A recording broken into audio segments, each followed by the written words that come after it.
Сәлеметсіздер ме оқушылар? Бүгінгі сабағымыздың тақырыбы тура пропорционалдық және оның графигі. Бүгінгі сабақта сіз сипаттамасы бойынша тура пропорционалдықтың формуласын жазуды үйренесіз, тура пропорционалдықтың графигін салуды меңгересіз. Алдыңғы сабақтардан біз сіздермен тура пропорционалдықтың формуласын және графигін салуды білетінбіз. Енді соны еске түсіру үшін мына тапсырмаларды өзіңіз орындап көріңіз. Сонымен бірінші тапсырма тура пропорционалдықтың формуласын көрсетіңіз. Бұл жерде әрине тура пропорционалдықтың формуласы ол y тең kx болады екен. Ал енді келесі тапсырманы орындаңыз. Шамалар арасындағы тәуелділіктердің қайсысы тура пропорционалдық болады?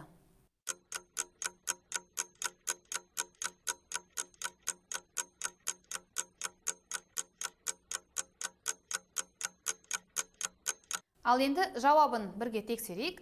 Сонымен бірінші тік төртбұрыштың ұзындығы тұрақты болғандағы ені мен ауданның арасындағы тәуелділік. Бұл тәуелділік тура пропорционалдық болады екен. Келесі баланың жасы мен оның салмағының арасындағы тәуелділік. Бұл тәуелділік тура пропорционалдық болмайды. Яғни жасы өскен сайын оның салмағы сонша есе артпайды. Келесі квадраттың ауданы мен оның қабырғасының арасындағы тәуелділік. Бұл тәуелділік те пропорционалдық болмайды. Себебі оның қабырғасын квадраттағанда біз оның ауданын табамыз. Келесі шеңбердің ұзындығы мен оның радиусының арасындағы тәуелділік. Бұл тәуелділік тура пропорционалдық болады, себебі радиусын 2 есе арттырғанда біз шеңбердің ұзындығын аламыз. Енді мына тапсырманы орындайық. Координаттық жазықтықта берілген түзулердің қайсысы тура пропорционалдықтың графигі болады екен?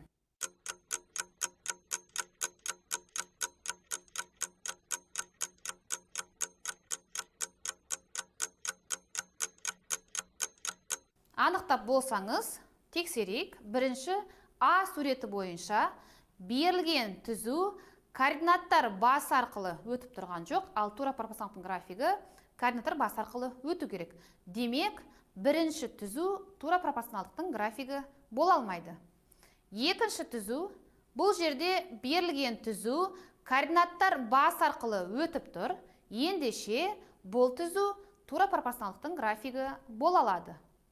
Ал үшінші түзуде біз түзудің OY осіне параллель екенін көріп тұрмыз, яғни координаттар бас арқылы өтпейді, демек бұл түзу тура пропорционалдықтың графигі емес.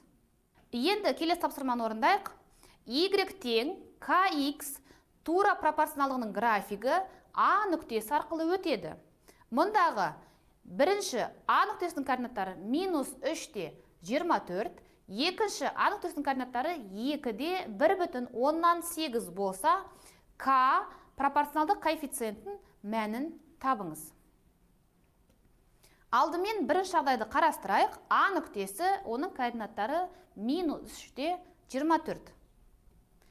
Ол үшін біз пропорционалдықтың жалпы формуласын еске түсіреміз, яғни Y тең kx. Бұл жердегі сіздер білетіндей, яғни нүктенің координаттары x және y-ті осы жалпы формулаға қоя отырып, k-ның мәнін есептейміз.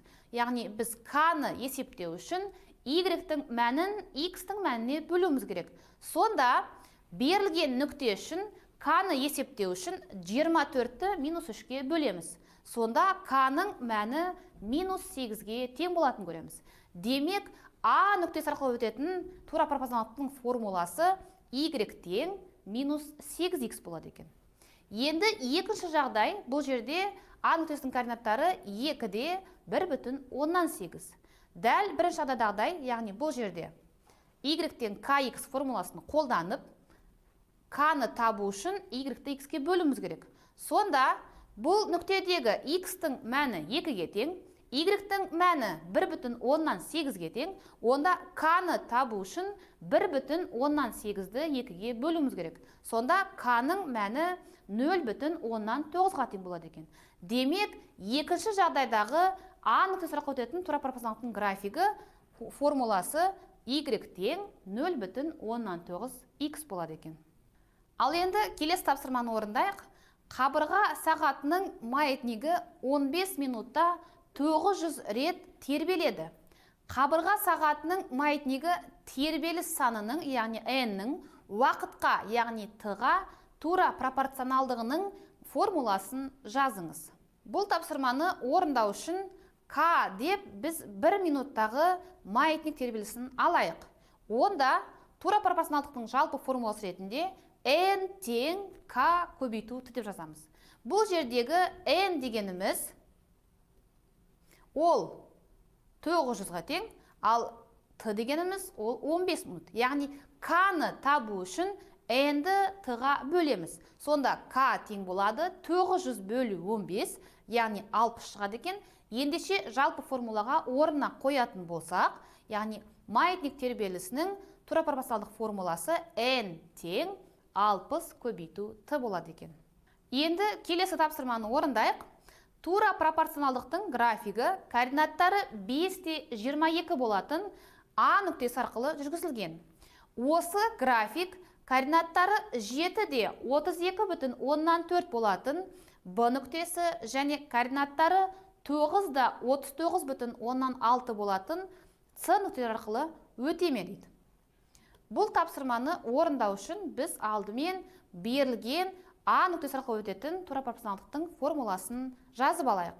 Яғни жалпы формуласы ол бізде y-тен kx, нүктенің координаттары берілген, яғни x және y, яғни сол мәндерді қолдана отырып, біз есеп шартында берілген тура пропорционалдықтың формуласын жазамыз. Яғни алдымен k-ны есептейміз. Ол үшін y-ті x-ке бөлуіміз керек. Яғни координаттары 5 және 22 орнына қоямыз. Сонда k-ны табу үшін 22-ні 5-ке бөлеміз. Сонда k-ның мәні 4,4-ге тең екен. Демек, а нүктесі арқылы өтетін тура пропорционалдықтың графигі y тең 4,4x болады екен. Енді осы тура пропорционалдықтың графигі мына екі нүкте арқылы өтеме, соны тексерейік. Ол үшін бірінші нүкте координаттары 7-32,4 болатын b нүктесі. Оны тексеру үшін біз алған тура пропорционалдықтың формуласына x-тің және y-тің мәндерін қойып, теңдікті тексереміз. Яғни, формуладағы x-тің орнына 7-ні қоямыз, y-тің орнына 32,4 қоямыз. Сонда бізде 32,4 тең 4,4 көбейту 7 деген теңдік шықты. Енді оның оң жағындағы есептеуді орында осы теңдіктің дұрыстығын тексерейік. Сонда біз оның оң жағында 30,8 деген сан алдық. Ал сол жағында 32,4 деген сан берілген. Байқасаңыздар, бұл екі сан тең емес, яғни теңдік орындалмайды. Ендеше бұл график b нүктесі арқылы өтпейді. Немесе бұл графикке b нүктесі тиісті емес екен.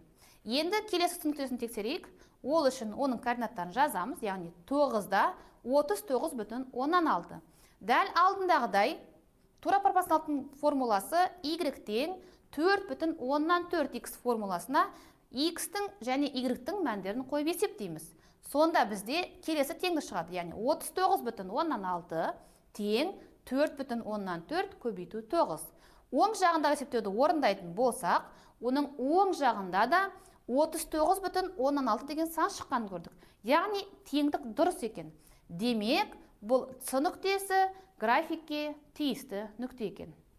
Сонымен оқушылар, бүгінгі сабақта біз сіздермен тура пропорционалдықтың формуласын жазуды, графиктерін салуды және графигі бойынша формуласын анықтауды үйрендік. Осымен сабағымызды аяқтаймыз. Сау болыңыздар.